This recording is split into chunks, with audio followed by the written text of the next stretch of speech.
Okay, so life before Fountainhead. I was suffering from deep depression.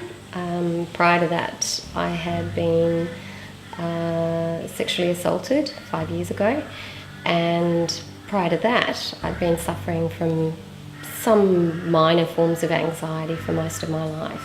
So when I came to Fountainhead, it was mainly to do with my PTSD. It was dark. It was horrible. It was hopeless. It was black.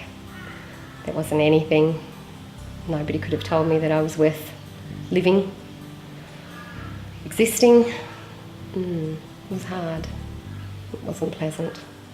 And I'd also tried the normal sort of therapies, including psychological counselling. I'd actually ended up seeing a psychiatrist from time to time. Certainly with the PTSD, I'd had psychiatric care. I've been taking meds, I've been taking antidepressants and sleeping tablets, and absolutely nothing has really worked. I found Fountainhead basically through Google search, and the reason for that was that I thought that perhaps there would be such a thing. I knew that there were such things as health retreats or yoga retreats that would be, a possibility for me to go to so that I could heal myself. And then the thought occurred to me, well, maybe there is such a thing as a depression retreat, and that's how I ended up on the website. The main part about the website that caught my attention was that it appeared to be a very pragmatic approach.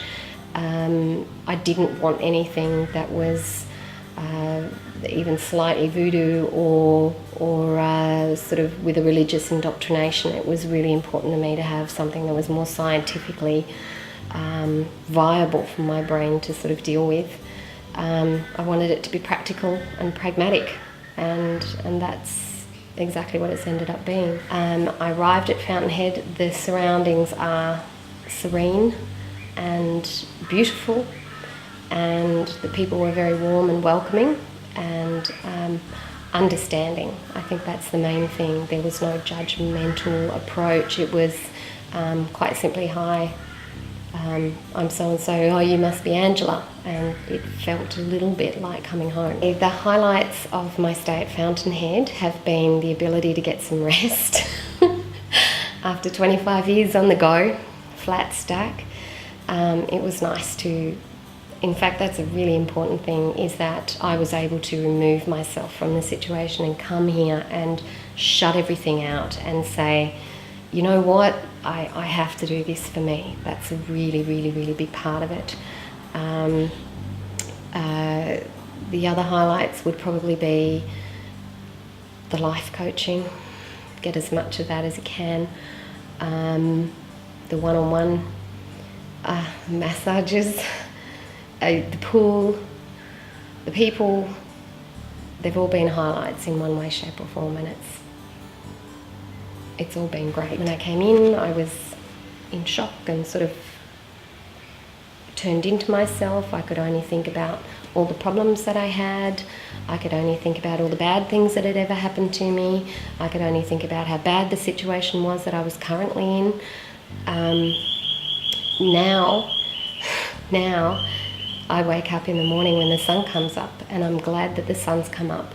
I'm glad that the sun's come up, and I'll go for a walk and I feel hope. Just hope. And I feel okay. What I would say to people that are thinking about coming to Fountainhead, firstly, if you're searching for an answer, which is what they're probably doing right now in front of a computer somewhere, I can't explain how much of an answer this has given me. And dare to take the step. It's a big step, and for me it was a huge leap of faith, for want of a better word. It was a huge leap of faith because I'd not only tried everything else myself, but I'd also seen other people try everything else themselves, and nothing has worked for anybody. I really think that this method, this way of doing things, this different approach to life, has got to be, for me, from now on, the only way forward. It really does. Do it, take that leap of faith. You're worth it. You're really worth it.